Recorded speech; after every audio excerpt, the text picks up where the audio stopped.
नमस्कार दोस्तों। कुंभ राशि के षष्ठ भाव में मंगल जो ग्रह है वो भ्रमण करने जा रहा है संपूर्ण नवंबर महीने में। अब ये जो षष्ठ स्थान है जिसे रोग और शत्रु का स्थान भी कहते हैं। दूसरी सबसे महत्वपूर्ण बात, आपके राशि में जो शनि भ्रमण कर रहा है जिस वजह से आपकी जो राशि है वो साढ़े साथी में भी चल रही है। पिछले करीबन 3-4 महीने महीने से जो स्ट्रेस टेंशन था वो काफी ज्यादा देखा था, आपने महसूस भी किया था। अब जाके मतलब नवंबर के 16 तारीख के बाद यह जो शनि है वो मार्गस्थ होने जा रहा है।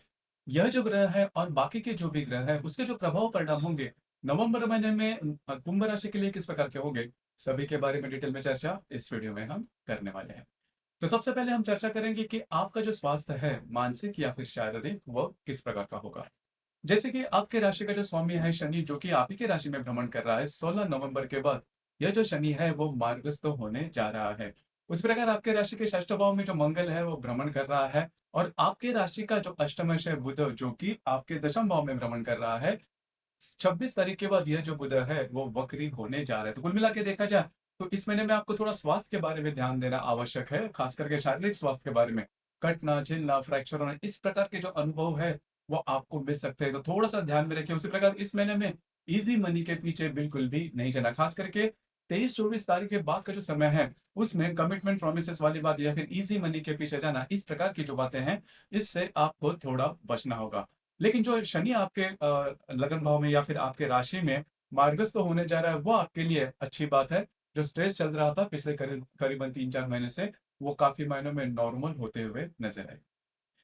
इसके बाद हम चर्चा करेंगे कि आपकी राशि का जो आर्थिक स्तर है वो किस प्रकार का है। दो जो ग्रह है वो सबसे महत्वपूर्ण है, एक है गुरु, दूसरा है बुध। गुरु जो कि आपके राशि का लाभेश है, धनेश है, और जो बुध है वो आपके राशि का पंचमेश और अष्टमेश है। गुरु के बारे में अगर कहा जाए तो गुरु जो ग्रह है वो आपके चतुर्थ भाव में भ्रमण कर रहा है, लेकिन अब इस संपूर्ण महीने में वो वक्री हो चुका है। उसी प्रकार आपके राशि का जो पंचमेश और अष्टमेश जो बुध है वो आपके दशम भाव में भ्रमण कर रहा है। 26 तारीख के बाद यह बुध भी वक्री होने जा रहा है। तो करीबन 20-22 तारीख के बाद का जो समय है उसमें आपको आर्थिक स्तर पर जो स्ट्रेस है वो देखा जाएगा। मतलब आर्थिक स्तर पर जो बातें हैं वो थोड़ी सी डामाडोल हो सकते हैं, आपके जो खर्चे हैं वो बढ़ सकते हैं। खास करके अगर आप शेयर मार्केट में ट्रेड करते हो तो बिल्कुल भी ट्रेडिंग करीबन 20-22 तारीख के बाद नहीं करना। आपके जो अंदाज है वो चूक सकते हैं, चाहे वो ट्रेडिंग लॉन्ग टर्म में हो या फिर शॉर्ट टर्म में। आपके जो अंदाज है वो चूकने की संभावना काफी ज्यादा बन रही है, तो इन चीजों पर थोड़ा सा ध्यान देना आवश्यक होगा।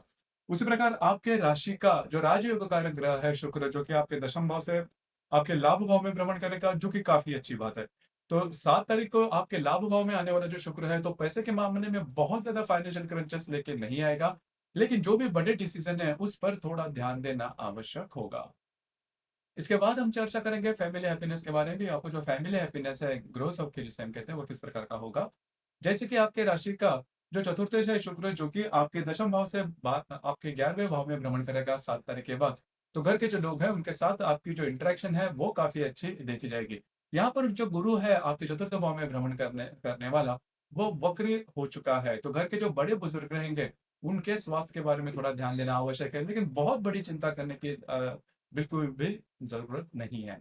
लव लाइफ के बारे में अगर कहा जाए तो आपके राशि का जो पंचमेश है बुध जो कि आपके दशम भाव में भ्रमण कर रहा है, 26 तारीख के बाद यह जो बुध है वो वक्री होने जाए। तो अगर आप किसी के रिलेशनशिप में हैं तो करीबन 22 तारीख 23 तारीख के बाद का जो समय है उसमें थोड़े छोटे मोटे प्रॉब्लम कॉम्प्लिकेशंस देखे जा सकते हैं।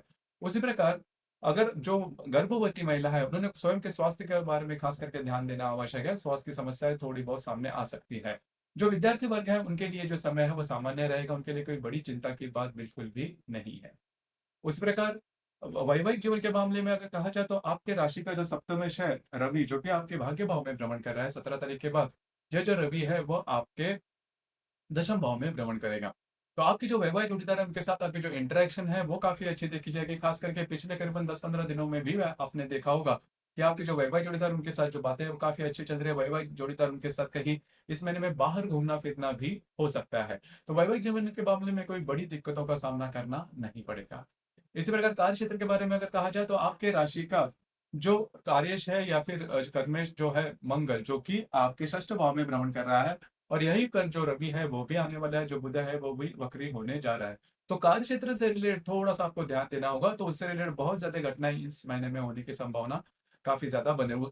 हालांकि आपके काम की अप्रिसिएशन की जाएगी, वहां पर के जो सहकर्मी होंगे आपके साथ उनके साथ भी आपकी जो इंटरेक्शन है वो काफ़ी अच्छी देखी जाएगी। सिर्फ़ यहाँ पर करीबन 20-22 तारीख के बाद का जो समय है, उसमें कार्य क्षेत्र से रिलेटेड अगर आपका कोई बिज़नेस है या फिर नौकरी, अ, अगर डॉक्यूमेंट से रिलेटेड कोई बात होती है तो थोड़ा-सा आपको चौकन्ना रहना होगा। डॉक्यूमेंट से रिलेटेड हालाँकि किसी भी प्रकार के बड़े निर्णय बिल्कुल भी नहीं लेना, आपके जो अंदाज़ है वो चूक सकते हैं। तो कुल मिला के देखा जाए तो इस महीने में आपको स्वयं के स्वास्थ्य के बारे में थोड़ा ध्यान देना होगा। उसी प्रकार कार्य क्षेत्र से रिलेटेड जो बड़े काम हैं, बड़े निर्णय हैं, वो नहीं लेना। इसके बाद हम चर्चा करेंगे ग्रह योगों के बारे में। ग्रह योगों के जो प्रभाव परिणाम है वो आपके राशि पर किस प्रकार से हो सकते हैं। दिनांक 2 तारीख को मंगल और बुध का त्रिकोण योग होने जा रहा है। मंगल जो कि आपके षष्ठ भाव में भ्रमण कर रहे हैं, जो बुध आपके दशम भाव में भ्रमण करेगा, दोनों का जो त्रिकोण योग है वो आपका कार्य क्षेत्र से रिलेटेड महत्वपूर्ण काम आपके होने की संभावना ज्यादा बन रही है। उसी प्रकार कार्य क्षेत्र से रिलेटेड कुछ अच्छे अपॉर्चुनिटी वगैरह आपको मिल सकती है।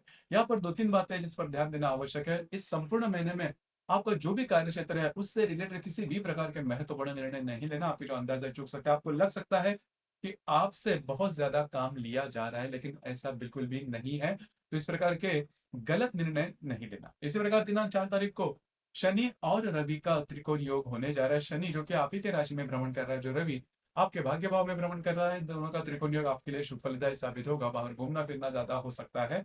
उसी प्रकार कार्य क्षेत्र से रिलेटेड कुछ अच्छा अपॉर्चुनिटी वगैरह मिल सकती है। आपकी जो वैवाहिक जोड़ीदार है, उनके साथ आपकी जो इंटरेक्शन है वो काफी अच्छी देखी जाएगी। उनके साथ कहीं बाहर पिकनिक में जाना या फिर धार्मिक स्थलों पर जाना, इस प्रकार के अनुभव भी आप ले सकते हो। इसी प्रकार दिनांक 12 तारीख को शनि और बुध का केंद्र योग होने जा रहा है। शनि जो कि आप ही के राशि में भ्रमण कर रहा है, जो बुध आपके दशम भाव में भ्रमण करेगा, दोनों का जो केंद्र योग है, कार्य क्षेत्र से रिलेटेड, डॉक्यूमेंट से रिलेटेड किसी भी प्रकार के महत्वपूर्ण निर्णय बिल्कुल भी नहीं लेना। और खास करके आपको स्वयं के स्वास्थ्य के बारे में ध्यान देना आवश्यक है।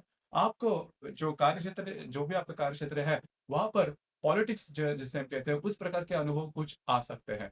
तो उससे रिलेटेड थोड़ा सा आपको चौकन्ना रहना होगा। इसी प्रकार दिनांक 17 तारीख को रवि और हर्षल का प्रतियोग होने जा रहा है। रवि जो कि आपके दशम भाव में भ्रमण करेगा, और जो हर्षल आपके चतुर्थ भाव में भ्रमण कर रहा है, दोनों का जो प्रतियोग है खास करके कार्य क्षेत्र में ये बाधाएं लेके आ सकता है। आप भावना में बहकर ऐसे कोई निर्णय ले सकते हो जिसका खामियाजा आपको भुगतना पड़ सकता है। उसी प्रकार आपके जो वरिष्ठ है, उनके साथ भी छोटी मोटी बातों को लेकर दिक्कतों का सामना करना पड़ सकता है। इसी प्रकार दिनांक 19 तारीख को नेपच्यून और रवि का त्रिकोण योग होने जा रहा है। नेपच्यून जो कि आपके द्वितीय भाव में भ्रमण कर रहा है, जो रवि आपके दशम भाव में भ्रमण करेगा, दोनों का जो त्रिकोण योग है वो आपके लिए काफी ज्यादा शुभ फलदायी साबित होगा। कार्य क्षेत्र से रिलेटेड कुछ अच्छे अपॉर्चुनिटी वगैरह आपको मिल सकती है।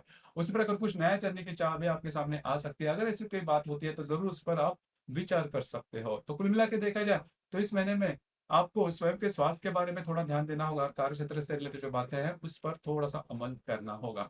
इसी प्रकार इस महीने में दो अमावस आ रही है। एक है 1 तारीख को, दूसरी है 30 तारीख को। 1 तारीख की जो अमावस है वो लक्ष्मी पूजन की है, और 15 तारीख को जो है वो पूर्णिमा है। तो 1, 15 और 30, इन 3 दिनों में किसी भी प्रकार के महत्वपूर्ण निर्णय बिल्कुल भी नहीं लेना। आपके जो अंदाज है वो चूक सकते हैं। विवादों में भी नहीं जाना। हालांकि इस महीने में अच्छी बात यही है कि आपके राशि में जो वक्री शनि था वो मार्गस्थ होने जा रहा है, जिस वजह से जो स्ट्रेस पिछले करीबन 4-5 महीने में चल रहा था वो काफी मायने में नॉर्मल होता हुआ नजर आएगा। तो दोस्तों, ये था कुंभ राशि का नवंबर 2024 का संपूर्ण राशिफल। धन्यवाद।